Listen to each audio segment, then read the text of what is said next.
Bonjour à tous et ravi de vous retrouver pour votre édition régionale dans l'actualité bretonne ce vendredi 24 janvier. Une initiative atypique en politique. À Brest, les candidats pour une liste en lice pour les élections municipales vont être désignés par tirage au sort et nous étions sur place ce vendredi lors du tirage. Le gouvernement a autorisé les départements à repasser à 90 km/h. Pour opérer ce retour, les élus doivent motiver leur demande. Nathalie Sarah-Bezol, présidente du Conseil départemental du Finistère, nous dira quelle est sa position. Et puis, dans ce journal, nous vous ferons découvrir un nouvel outil pour apprendre du vocabulaire breton. Un costarmoricain a mis au point une application pour apprendre la langue. Les 7 personnes interpellées ce lundi dans le Finistère dans le cadre d'une opération antiterroriste devraient être mises en examen ce vendredi selon le Télégramme. Ces 7 individus avaient été arrêtés à Brest dans l'une des boucheries halal de la ville, mais aussi dans le quartier de Pontanézen. Les autres suspects ont été interpellés à Loqueguiner et Guissény. Aucune arme et aucun explosif n'ont été découverts lors des perquisitions, mais les enquêteurs ont trouvé des tutoriels pour fabriquer des explosifs, du poison, mais également de la propagande pour l'État islamique. Et si vous étiez tiré au sort pour participer à une liste aux élections municipales, l'expérience se développe timidement en France. Elle va avoir lieu à Paris, mais aussi Saint-Brieuc, Saint-Malo ou encore Rennes. Et elle est en train d'être menée à Brest. La collectif La Liste citoyenne qui milite pour une gouvernance 100% citoyenne a organisé ce vendredi le tirage au sort de ses candidats. Toutes les personnes inscrites sur les listes électorales de Brest sont susceptibles d'être choisies. 200 noms ont été désignés ce vendredi. Reste à trouver parmi ces personnes 27 volontaires. Écoutez Noémie Kerangal du collectif au micro de Cédric Manet. La politique, ça ne doit pas être géré par des gens uniquement dont c'est le métier, mais bien que la politique, c'est une affaire des habitants c'est l'affaire des habitants de la cité en fait. Et on souhaite que chaque citoyen puisse prendre sa part, prendre sa responsabilité et sa part de pouvoir dans la ville, en fait, dans la gestion de la ville simplement. On estime que les gens sont responsables et qu'à partir du moment où on leur fait confiance, qu'on leur donne la possibilité, ils sont capables de prendre les meilleures décisions pour aller dans le sens du bien commun. Lorsqu'on rencontre des gens, donc on a l'entracté ou en faisant du porte-à-porte, on constate que les retours sont globalement très positifs et que les gens sont souvent agréablement surpris en fait par la démarche et lorsqu'on l'explique, lorsqu'on en discute, sont souvent intéressés. Et toujours dans l'actualité politique, nouveau débat ce vendredi entre les candidats aux élections municipales de Vannes. Ils ont répondu aux questions des étudiants. Un débat organisé par vos chaînes locales et le Télégramme. Le débat est à retrouver sur nos réseaux sociaux. Il sera également diffusé ce mercredi à 13h sur nos antennes. Écoutez cet extrait. Les candidats évoquent la question des transports et notamment la gratuité de ceux-ci. De 2018, avec le Télégramme, dans mon interview de rentrée, je parle de la gratuité. Beaucoup ont ri sous cap à ce moment-là, et je vois maintenant que beaucoup, effectivement, de candidats reprennent l'idée de la gratuité uniquement le samedi. Donc quand on parle de gratuité le samedi, on ne s'adresse pas aux étudiants. Le développement des transports en commun et du vélo sécurisé, enfin des transports en vélo sécurisés, passe d'abord par une réduction drastique de la voiture en centre-ville. La gratuité, même si on est bien d'accord, ce n'est pas la solution, mais en tout cas, c'est une des solutions. Et bien sûr, l'extension des amplitudes horaires. Les transports en commun, simplement, il y a un petit jeu avec le maire là-dessus, parce que quand il annonçait la gratuité, quand on parle de la gratuité, on peut penser à la gratuité pour tout le monde, tout le temps. Ça n'a jamais été dans notre réflexion, parce qu'il faudra bien des moyens financiers pour réaliser les investissements dont nous parlons. Donc évidemment, la gratuité le samedi, la division par 2, c'est dans notre programme pour les étudiants et les moins de 26 ans. Des horaires élargis, parce qu'aujourd'hui, l'offre qui est proposée le soir, ça ne convient absolument pas. Et puis, autre débat à découvrir sur nos antennes ce vendredi à 19h15 dans votre magazine L'Instant Politique, face à face entre Dominique Cap, maire d'hiver droite de Plougastel-Daoulas, et Laurent Letrost, le référent départemental du mouvement Génération. Nouvelle journée de mobilisation contre la réforme des retraites ce vendredi, alors que le projet de loi a été présenté en Conseil des ministres. Pour cette 7e journée de manifestation, les cortèges étaient encore nombreux dans la région. Et parmi les mobilisations à noter, 5000 manifestants à Brest, un chiffre en hausse. Ils étaient 4000 à Rennes, où 2 interpellations ont eu lieu. Et puis à Lorient, les manifestants étaient près de 3000.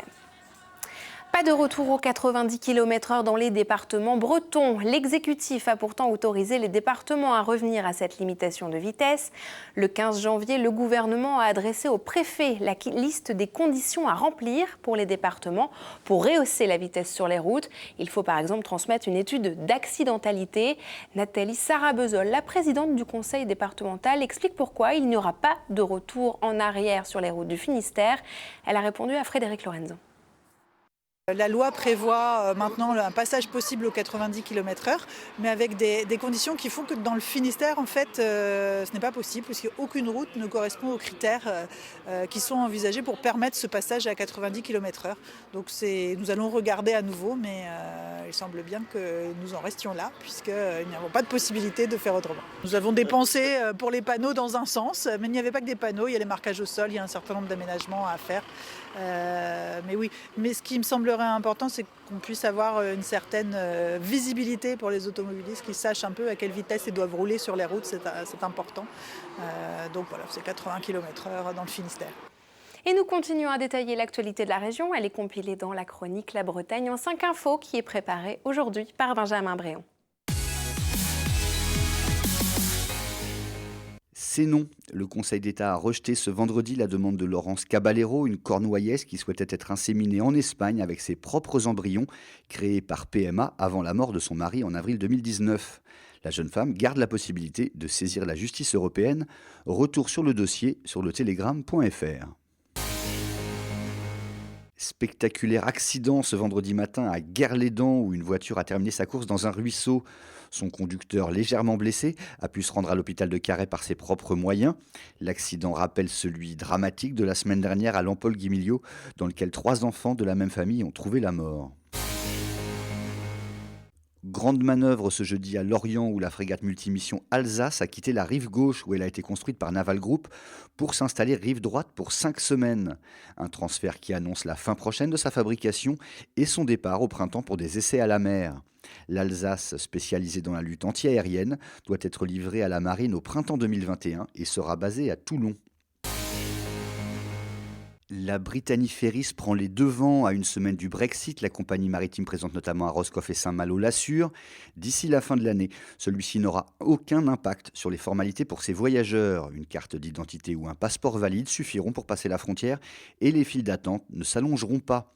En 2018, Brittany Ferries a transporté 2,6 millions de passagers, dont 370 000 sur la ligne Roscoff-Plymouth. L'opération annuelle de comptage des oiseaux de nos jardins, c'est ce week-end. Le principe, choisir un lieu d'observation, un jardin, un parc, une école, et pendant 1 heure, noter tous les oiseaux vus et identifiés, puis en rendre compte sur bretagnevivante.org. L'an dernier, plus de 4500 contributeurs ont permis de recenser les espèces présentes et leur évolution. À vous de jouer. Vous souhaitez apprendre le breton, mais vous n'avez pas le temps de prendre des cours. La technologie est là pour vous. Un ingénieur costarmoricain vient de créer l'application Quiz Brezoneg. Alors, comment ça marche? Mathilde Kemener nous en dit plus. Lancée le 4 janvier, l'application Quiz Brezoneg a été téléchargée par plus de 5000 personnes. Elle permet d'apprendre quelques mots de breton gratuitement sur son portable en jouant à un quiz. 10 niveaux sont à atteindre. Imbourg. Ce mot-là, je ne l'ai pas encore mémorisé. Peut-être un reproche? Non, c'est pas ça, c'est la recherche. L'application permet de mémoriser 2600 mots. Elle a été créée par cet ingénieur costarmoricain, apprenant lui-même en ce moment le breton. Pourquoi 2600 mots? Parce que j'ai vu quelques articles ou quelques documents qui indiquaient, enfin ça parlait de la langue anglaise, mais j'imagine que ça doit s'appliquer à peu près à toutes les langues, qui indiquaient qu'avec 3000 mots, on était capable de comprendre à peu près 90% de ce qu'on entendait dans un environnement normal. L'objectif, c'est d'avoir un lexique mémorisé d'environ 3000 mots. Et suite aux nombreuses demandes, cet ingénieur va aussi travailler une partie orale pour permettre d'entendre les mots. Donc, si je dois passer plus de temps sur cette appli, il faut que je trouve une solution pour financer ce temps-là. Peut-être l'option de faire une version en anglais et qui serait cette fois-ci payante, même à un prix très modique, quelques euros. Ce serait peut-être une option pour financer le développement de l'appli en version bretonne. L'application pourrait aussi être déclinée en gallo, mais cette fois-ci, cet ingénieur aurait besoin de volontaires galaisans. Et puis avant de refermer cette édition, un grand bravo à notre collègue Laura Corsi qui a soutenu sa thèse de géographie ce vendredi, travail pour lequel elle a reçu les félicitations du jury. C'est elle qui fabriquait l'émission Idéil, un magazine qui vous emmenait à la découverte des îles du Ponant. Ce projet audiovisuel a été réalisé dans le cadre de ses études de géographie. Toutes nos félicitations à elle donc pour ce long travail. Et elle continue ses recherches de géographie vidéaste et part d'ailleurs sur les îles de Saint-Pierre et Miquelon prochainement. Et évidemment, les numéros d'Idéil sont à revoir en replay sur nos sites internet. C'est la fin de cette édition. Merci beaucoup de nous avoir suivis. On se retrouve lundi à 19h. Belle soirée et bon week-end sur TBO et TV Sud.